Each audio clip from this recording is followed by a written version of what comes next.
तो इसका स्टार्ट करते हैं इंट्रोडक्शन। हम प्रतिदिन के जीवन में कई सारी इंफॉर्मेशन प्राप्त करते हैं, चाहे वो फैक्ट्स के रूप में हो, न्यूमेरिकल फिगर्स के रूप में हो। दैट मीन्स हम कोई नंबर से रिलेटेड इंफॉर्मेशन लेते हैं, वो टेबुलर फॉर्म में भी हो सकता है, ग्राफिकल फॉर्म में भी हो सकता है, इत्यादि। ये सारी इंफॉर्मेशन हमें न्यूज़पेपर्स, टेलीविजन, मैगजीन्स और अन्य कम्युनिकेशन के साधनों के द्वारा दिए जाते हैं। ये क्रिकेट से रिलेटेड हो सकते हैं, बैटिंग या बॉलिंग एवरेजेस से रिलेटेड इंफॉर्मेशन हो, या फिर किसी कंपनी की प्रॉफिट हो, शहरों के तापमान हो। एक पंचवर्षीय योजना, इसके बारे में तो आपको पता ही होगा, आपको इसके बारे में पता होना भी चाहिए, क्योंकि ये पंचवर्षीय योजना हमारे देश के विकास के लिए बनाई जाने वाली 5 वर्ष की योजना होती है। ठीक है, तो इसमें अलग अलग सेक्टरों पर जो खर्चा किया गया उससे संबंधित जानकारी हो, पोलिंग रिजल्ट्स हो, या इस तरह के कई सारे और इंफॉर्मेशन हो सकते हैं। ये फैक्ट्स और फिगर्स जो हमें या तो न्यूमेरिकल या अन्य रूप में मिलते हैं, जब एक निश्चित उद्देश्य के लिए इकट्ठे किए जाते हैं तब उन्हें हम डेटा बोलते हैं। डेटा वर्ड के ओरिजिन की ओर चले तो ये एक लैटिन वर्ड डेटम से बना हुआ है। डेटम का प्लूरल फॉर्म होता है डेटा। बिल्कुल, डेटा वर्ड हमारे लिए तो बिल्कुल भी नया नहीं है, हमने इसके बारे में पहले की क्लासेस में पढ़ा है अपने डेटा हैंडलिंग के चैप्टर्स में। हमारा विश्व अब और भी ज़्यादा इंफॉर्मेटिव होते जा रहा है। हर सेक्टर में कुछ ना कुछ इंफॉर्मेशन उपलब्ध है। छोटी से छोटी चीज़, चाहे वो सेफ्टी पिन हो या ये पूरा विश्व, उन सभी के बारे में इंफॉर्मेशन उपलब्ध है। हमारे जीवन का हर भाग डेटा को यूज़ करता है, एक रूप में, दूसरे रूप में, कई सारे रूपों में। इसीलिए यह जानना हमारे लिए और भी ज़रूरी हो जाता है कि हम इस तरह के जो डेटा हमारे पास आते हैं उनसे हम इंफॉर्मेशन जो कि हमारे लिए यूज़फुल हो, मीनिंगफुल हो, उसे हम कैसे प्राप्त कर सकते हैं। और ये एक्सट्रैक्शन मीनिंगफुल इंफॉर्मेशन का, ये मैथमेटिक्स में एक ब्रांच के अंडर स्टडी किया जाता है जिसे हम स्टैटिस्टिक्स कहते हैं। That means the extraction of meaningful information studied in a branch of mathematics is known as statistics. ये स्टैटिस्टिक्स वर्ड लैटिन वर्ड से आया है, इसका भी ओरिजिन लैटिन वर्ड स्टेटस से है। ठीक है, स्टेटस क्या होता है? तो स्टेटस का मतलब है एक स्टेट, पॉलिटिकल स्टेट, स्थिति। ठीक है, इसके ओरिजिन के अनुसार अगर हम देखें तो स्टैटिस्टिक्स का सिंपली मीनिंग क्या था? लोगों के जीवन से संबंधित, उनके अलग अलग जीवन के क्षेत्रों के जुड़े आंकड़ों का संग्रह, जो कि यूजफुल होता था किसके लिए? स्टेट के लिए।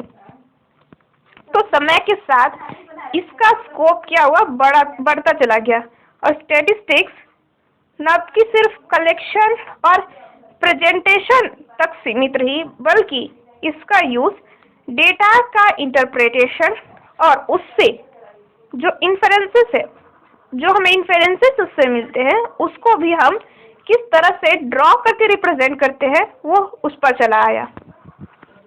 स्टैटिस्टिक्स कलेक्शन मतलब कि डेटा को इकट्ठा करना, ऑर्गेनाइजेशन दैट मीन्स उसको एक अच्छे सीक्वेंस में, ऑर्डर में इकट्ठा करना, ऑर्गेनाइज करना, एनालिसिस करना, एंड देन डाटा को इंटरप्रेट करना। ये सभी चीज़ें स्टैटिस्टिक्स में आती हैं। यानी कि 4 तरह के काम होते हैं इसमें: collection, organisation, analysis and interpretation. Word statistics के अलग अलग कॉन्टेक्स्ट में अलग अलग मतलब होते हैं। चलो हम इन सेंटेंसेस से ही देखते हैं। पहला सेंटेंस ये कहता है कि may I have the latest copy of educational statistics of India. मतलब कि कोई रिपोर्ट प्रकाशित की गई है जिसका शीर्षक है एजुकेशनल स्टैटिस्टिक्स ऑफ इंडिया, उसकी कोई लेटेस्ट कॉपी मुझे चाहिए, ठीक है। और दूसरा क्या कह रहा है, I like to study statistics because it is used in day to day life. That means कि मुझे स्टैटिस्टिक्स पढ़ना पसंद है क्योंकि इसका उपयोग हमारे दिन प्रतिदिन के जीवन में होता है। पहले सेंटेंस में स्टैटिस्टिक्स जो वर्ड यूज हुआ है वो एक प्लूरल सेंस में है क्योंकि यहाँ पर स्टैटिस्टिक्स का मतलब न्यूमेरिकल डाटा से, और न्यूमेरिकल डाटा कोई एक डेटा नहीं, पूरे देश से जुड़ी डाटा, क्योंकि यहाँ पर इंडिया का एजुकेशनल स्टैटिस्टिक्स की बात हो रही है। इसमें कई सारे एजुकेशनल इंस्टीट्यूशंस हो सकते हैं, अलग अलग स्टेट्स की लिटरेसी रेट्स हो सकती हैं इत्यादि।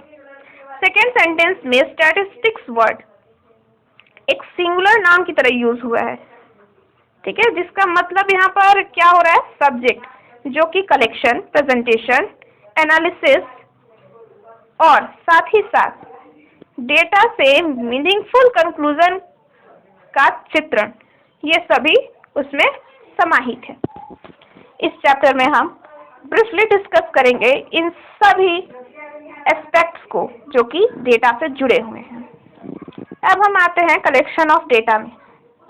कलेक्शन ऑफ डेटा, चलो हम एक एक्सरसाइज करते हैं इस एक्टिविटी को परफॉर्म करके। तो एक्टिविटी 1 क्या कहती है, इसमें हमें अपने क्लास के जो स्टूडेंट्स हैं उन्हें 4 ग्रुप्स में बांटना है और हर एक ग्रुप को कुछ डेटा से रिलेटेड काम देने। जैसे कि पहले ग्रुप को दे दिया कि हमें 20 बच्चों की हाइट चाहिए, दूसरे ग्रुप को दे दिया कि अपने क्लास में 1 महीने के लिए हर दिन जितने भी बच्चे एब्सेंट होते हैं उनकी संख्या ज्ञात करें।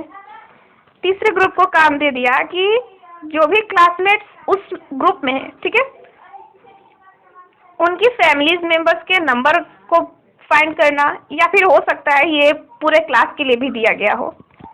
और क्या करना है, चौथे ग्रुप को ये बताया गया कि आप अपने स्कूल के आसपास या स्कूल में ही कितनी 15 प्लांट्स के हाइट फाइंड करो। तो चलो, जो स्टूडेंट्स के द्वारा रिजल्ट्स गैदर किए गए, इकट्ठा किए गए, उनको हम देखते हैं। उन्होंने प्रत्येक ग्रुप थे, उन्होंने डेटा को कैसे कलेक्ट किया। पहली बात, क्या उन्होंने इंफॉर्मेशन को हर एक स्टूडेंट से कलेक्ट किया, हर एक हाउस से कलेक्ट किया, या हर एक उस व्यक्ति से कलेक्ट किया जो कि जिसके पास या जिससे जुड़ी हुई ये इंफॉर्मेशन थी। दूसरी बात, क्या इंफॉर्मेशन किसी सोर्स से प्राप्त हुआ, जैसे कि स्कूल रिकॉर्ड से। तो फर्स्ट केस में इंफॉर्मेशन इन्वेस्टिगेटर के द्वारा खुद से कलेक्ट किया गया था, एक डिफरेंट ऑब्जेक्टिव के साथ जो कि उसके माइंड में थी। तो इस तरह के जो डाटा होते हैं इन्हें हम प्राइमरी डाटा बोलते हैं। सेकेंड केस में इंफॉर्मेशन एक सोर्स से कलेक्ट की गई, जो कि कहाँ से प्राप्त की गई, उस जगह से जहाँ पर पहले से इंफॉर्मेशन स्टोर थी। तो इस तरह के डेटा को हम सेकेंडरी डेटा बोलते हैं। तो इस तरह हम क्या देखते हैं कि डेटा को हम 2 टाइप्स में डिवाइड कर सकते हैं। एक होता है प्राइमरी डाटा जो कि इन्वेस्टिगेटर खुद कलेक्ट करता है, दूसरा होता है सेकेंडरी डाटा जो हम कहीं और से, जो इन्वेस्टिगेटर कहीं और से कलेक्ट करता है, जो कि कहीं पर स्टोर होती है, ठीक है। अब यहाँ पर हम समझ चुके हैं कि कैसे हम डेटा कलेक्ट करते हैं और कैसे हम डिस्टिंग्विश कर सकते हैं प्राइमरी एंड सेकेंडरी डेटा को।